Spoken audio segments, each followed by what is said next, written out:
Rasulillah. Bismillahirrahmanirrahim.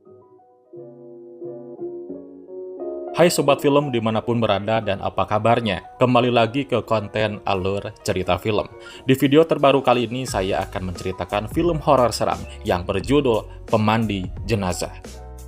Film ini menceritakan seorang perempuan muda yang diminta meneruskan pekerjaan sang ibu sebagai pemandi jenazah di kampungnya. Tetapi terjadi hal-hal yang mengerikan sampai menimbulkan korban jiwa yang membuatnya harus mencari tahu fakta sebenarnya tentang kematian tak wajar yang menimpa mereka. Penasaran dengan lanjutan kisahnya? Langsung saja kita masuk ke alur ceritanya. Dan ini dia film Pemandi Jenazah.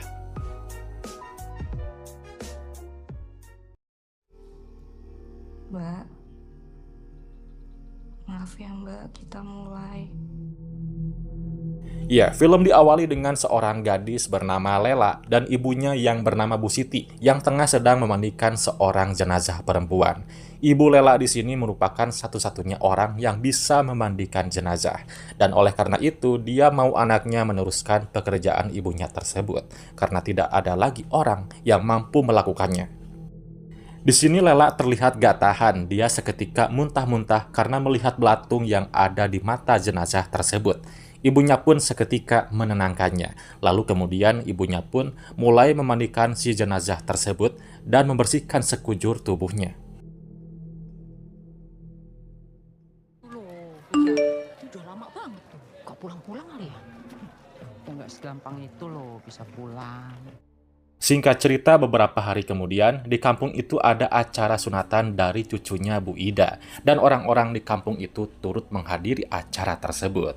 Lalu di sana terlihat ada 3 bestinya Bu Siti, ada Bu Ana, Bu Tuti, dan Bu Teri.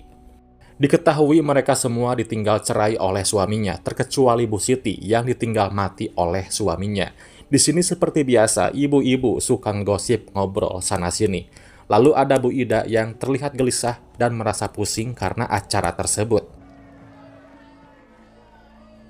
Lalu singkatnya acara pun selesai dan mereka pun pulang. Di sini Bu Siti dijemput oleh Lela, anaknya. Sebelum pergi, Bu Siti pamit dan memeluk Bu Ida sebagai bentuk ucapan selamat. Nah, sedikit penjelasan, kalau Bu Siti ini dia bisa melihat pertanda kematian seseorang, guys. Lalu pas di jalan, dia bertemu dengan anaknya Arif, adiknya Lela. Dia bekerja sebagai seorang yang suka merenovasi rumah. Lalu Arif pergi ke rumahnya Rika untuk merenovasi kontrakannya. Singkat cerita, maghrib pun tiba. Bu Siti di sini berniat untuk melaksanakan sholat maghrib. Namun di luar jendela, dia merasa ada orang yang mengetuk-ngetuk. Namun pas dicek, di luar tidak ada siapa-siapa. Si ibu pun menganggap kalau itu hanya angin. Sholat pun dilanjutkan. Namun, di luar dugaan, ada sosok menyeramkan yang mengikuti Bu Siti sholat. Ternyata sosok itu menyerupai Bu Ida, yang itu sebuah pertanda bahwa akan terjadi sesuatu padanya. Setelah itu, Lela pun datang untuk pamit ke ibunya. Lela berniat untuk belajar menjadi penata rias. Namun ibunya di sini mengatakan kalau ibunya seperti tidak setuju dengan pekerjaan tersebut. Lela yang mendengar itu ngambek dan tidak jadi pergi. Ibunya di sini mengatakan kalau di kampung mereka itu tidak ada lagi yang sanggup menjadi pemandi jenazah. Jadi mau nggak mau Lela harus mengikuti jejak ibunya, yaitu menjadi seorang pemandi jenazah.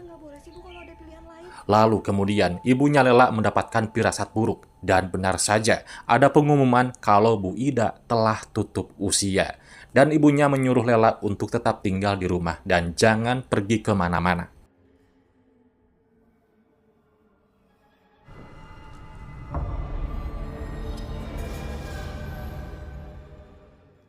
Ya, sesampainya di rumah Bu Ida, di sana Bu Siti melihat jenazahnya Bu Ida yang penuh dengan darah. Mulut dan matanya mengeluarkan darah. Entah apa yang menimpa kepada Bu Ida. Namun itu sungguh kematian yang tragis dan sangat mendadak. Sementara di tempat lain, Lela yang sedang ada di kamar, dia dikagetkan karena atap di kamarnya tiba-tiba roboh. Dan Arif juga akhirnya pulang ke rumahnya, dan dia pun bergegas untuk segera memperbaikinya. Tak lama kemudian, ibunya pun pulang, namun anehnya ibunya terlihat lemas dan langsung terjatuh.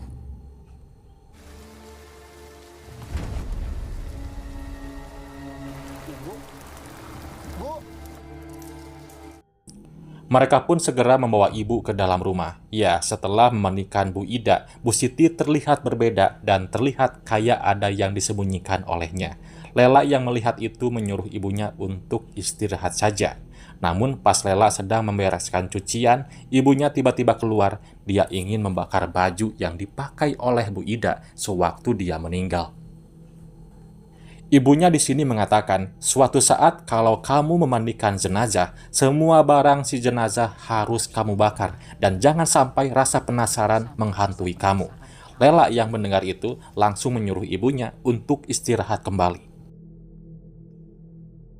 Malam itu sebelum mereka tidur, ibunya meminta maaf kepada Lela, tapi Lela mengatakan seharusnya dia yang meminta maaf karena sering melawan ibunya. Dan si ibu mengatakan kalau semua orang yang hidup pasti memiliki fungsinya masing-masing. Nah, di tengah malam, hal mengerikan terjadi. Pas Lela sudah tertidur, Bu Siti melihat ada bayangan yang masuk ke dalam rumahnya.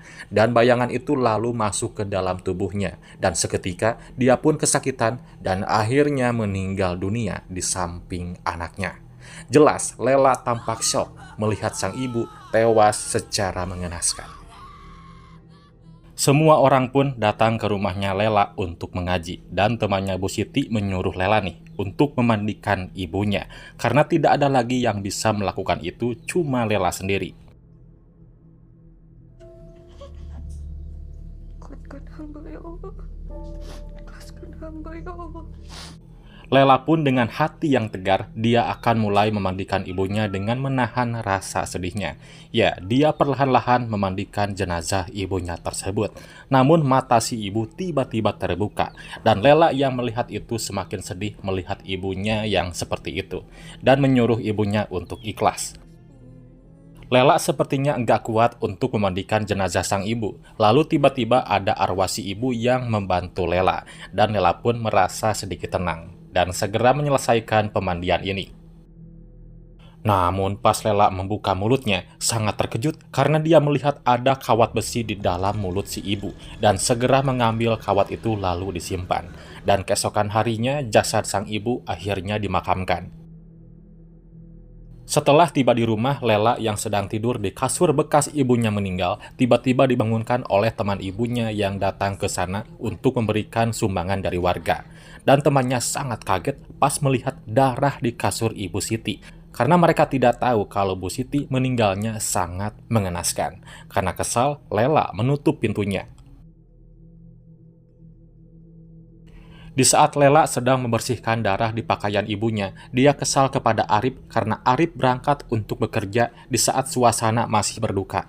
Lela kesal karena Arif seakan-akan tidak berduka atas meninggalnya ibu. Lela hanya mau ada orang yang menemaninya saat dia berduka, tapi Arif malah pergi begitu saja. Lalu dia kembali menemukan kawat besi di sana, tapi pas mau diambil kawat itu tidak ada. Sementara Arif kembali merenovasi rumah kontrakannya Rika. Di sini Rika sangat perhatian kepada Arif karena dia tahu Arif pasti sangat sedih sejak kematian ibunya.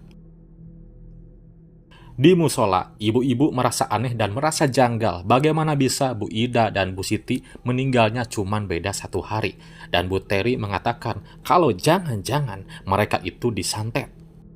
Nggak wajar. Jangan-jangan mereka itu disantet. Hus.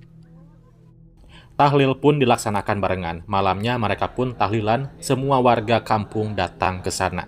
Tapi tiba-tiba mati lampu yang membuat orang-orang panik, namun tahlil tetap dilanjutkan. Di sana Lela melihat hantunya Bu Ana yang juga ada di sana. Dan itu adalah sebuah pertanda kalau korban selanjutnya tak lain dan tak bukan adalah Bu Ana.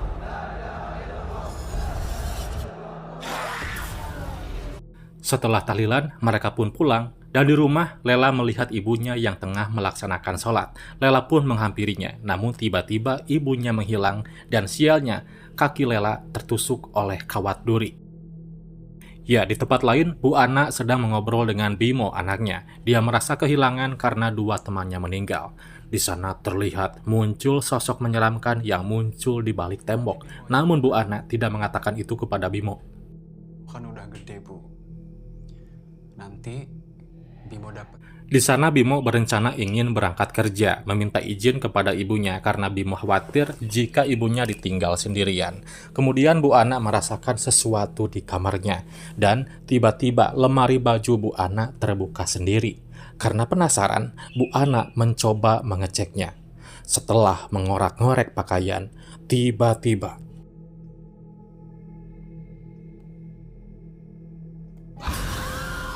ya, Bu Ana diserang sosok misterius. Bimo yang mendengar suara ibunya langsung melihat ibunya yang muntah darah dan tewas seketika.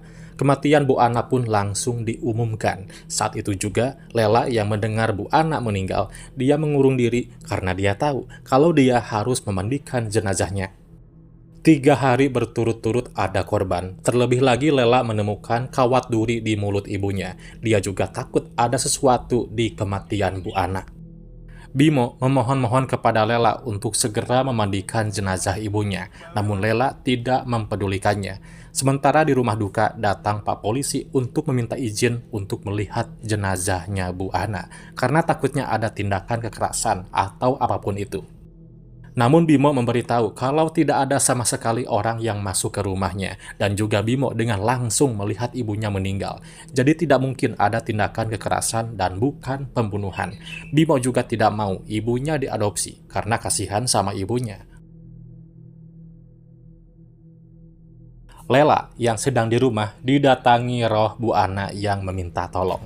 Setelah itu Lela pun bergegas untuk pergi ke rumah duka dan berubah pikiran akan memandikan si jenazah. Bimo pun berterima kasih kepada Lela. Lela pun segera memulai pemandiannya. Nah, pertama-tama dia memeriksa mulutnya dulu. Takutnya ada kawat yang tertancap di mulutnya. Namun mulutnya tidak bisa dibuka dan tiba-tiba Bu Ana terbangun dan menunjukkan perutnya. Melihat itu Lela pun memeriksa dan benar saja di sana ada kawat duri di dalam tubuhnya Bu Ana, guys. Setelah mencabutnya, mata Bu Ana terbuka, juga tidak mau tertutup, yang membuat Lela kepanikan. Ya, lanjut besok harinya, Lela melihat kedekatan Rika dengan Arif yang semakin akrab. Setelah itu, Lela datang ke rumah Bu Ana untuk membantu Bimo, karena Bimo rencananya akan pergi untuk bekerja. Bimo pun menceritakan kronologi kejadiannya. Bimo merasa aneh, karena sebelum ibunya meninggal, dia sempat memanggil nama Bu Nur. Lela tidak tahu siapa itu Bu Nur, dan Bimo memberitahu kalau Bu Nur dulunya adalah warga di kampung. Bu Nur berteman dengan ibu mereka, dan Bimo memperlihatkan foto kebersamaan ibu mereka dengan Bu Nur. Nah, karena ada masalah, Bu Nur sudah tidak tinggal lagi di sana. Konon, sewaktu Lela dan Bimo masih kecil, Bimo mendengar kalau Bu Nur adalah biang masalah, karena sudah merebut suami ibu-ibu yang ada di kampung. Lalu sepulang dari rumah Bimo, Lela bertemu dengan Bu Teri, dan Bu Teri mengatakan kalau 3 temannya meninggal dengan sangat tidak wajar, dan Bu Teri sangat yakin kalau mereka itu disantet. Ini pasti disantet. Tengah malamnya, Lela memutuskan untuk melakukan aksi gila. Lela pergi ke makamnya Bu Ida untuk membongkarnya, demi memastikan yang selama ini dia ragukan. Dan benar saja, Lela menemukan kawat duri di kakinya Bu Ida. Usaha Lela berhasil, tapi dia malah diganggu oleh gerombolan pocong yang ingin mengintainya. Karena saking ketakutan, Lela pun pergi meninggalkan makam Bu Ida begitu saja dengan keadaan terbuka.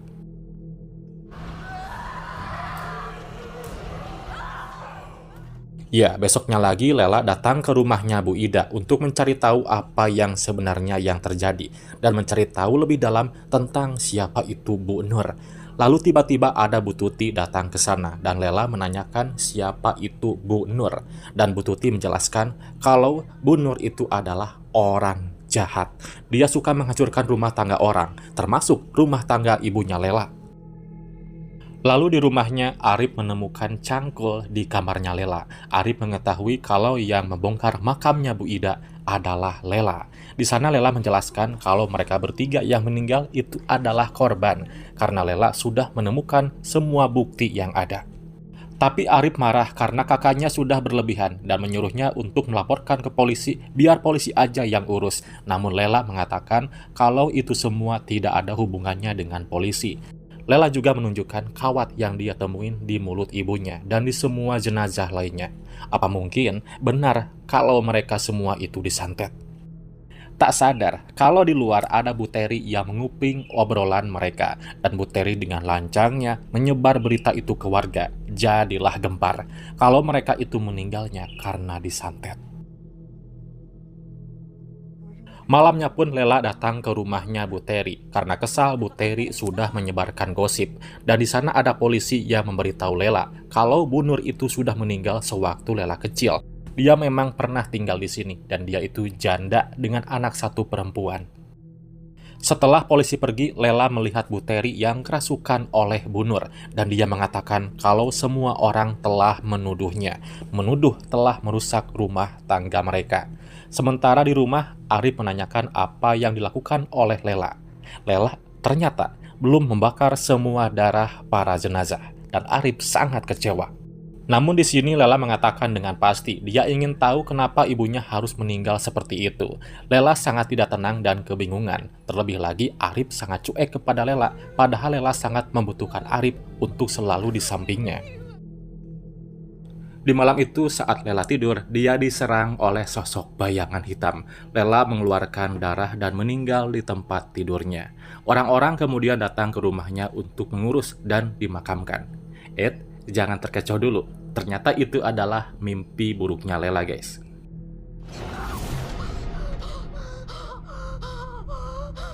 Setelah itu Lela diam-diam mengambil kunci kontrakan Rika dari box milik Arif, dan Lela langsung masuk ke rumah Rika pada malam itu juga. Lela sangat penasaran karena ternyata benar Bu Nur memiliki seorang anak perempuan, dan Lela curiga anak itu adalah Rika. Lela terus mencari sesuatu hingga ia menemukan foto ibu-ibu yang tertusuk kawat, dan benar saja yang melakukan itu semua adalah Rika yang untuk membalaskan dendam ibunya kepada ibu-ibu di kampung.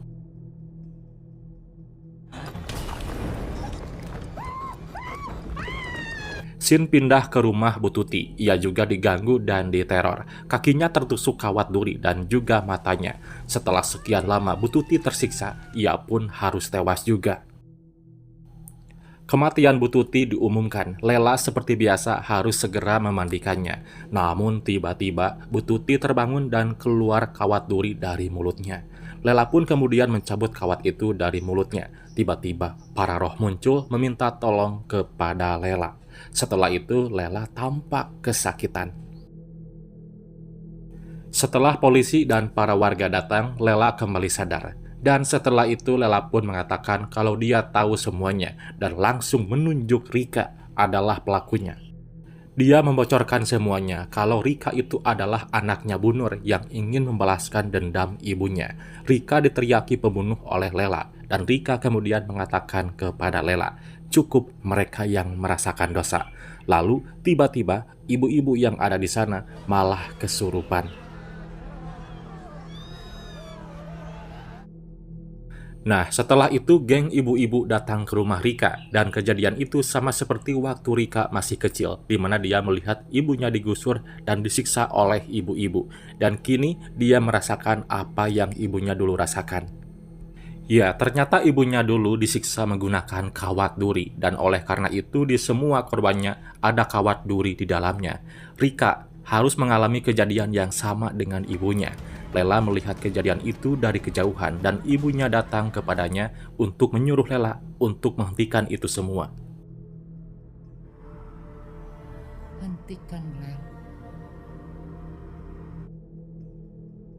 Mendengar itu Lela pun langsung lari dan mencoba untuk menyelamatkan Rika dari amukan emak-emak. Namun mereka terus saja memukulinya hingga akhirnya Arif pun datang dan segera menolong mereka berdua. Namun naas kepala Arif kena pukulan hingga kepala Arif berdarah dan ibu-ibu yang melihat itu langsung kabur dari sana. Arif pun akhirnya meninggal pada saat itu juga karena pendarahan di kepala belakangnya. Beberapa hari kemudian setelah Lela kehilangan Arif dan ibunya, Lela melanjutkan profesinya sebagai pemandi jenazah. ada lagi warga yang meninggal, dan saat Lela memandikan jenazah, Lela mendapatkan sesuatu yang kali ini bukan kawat duri, melainkan jarum emas. Kematian para warga di kampung masih menyimpan misteri. Namun, film pun selesai. Itulah alur cerita film Pemandi Jenazah. Bagi kalian pecinta film horor, film ini wajib kalian saksikan. Sekian dulu untuk konten hari ini. Terima kasih sudah mengklik videonya dan nantikan cerita film selanjutnya. Bye-bye.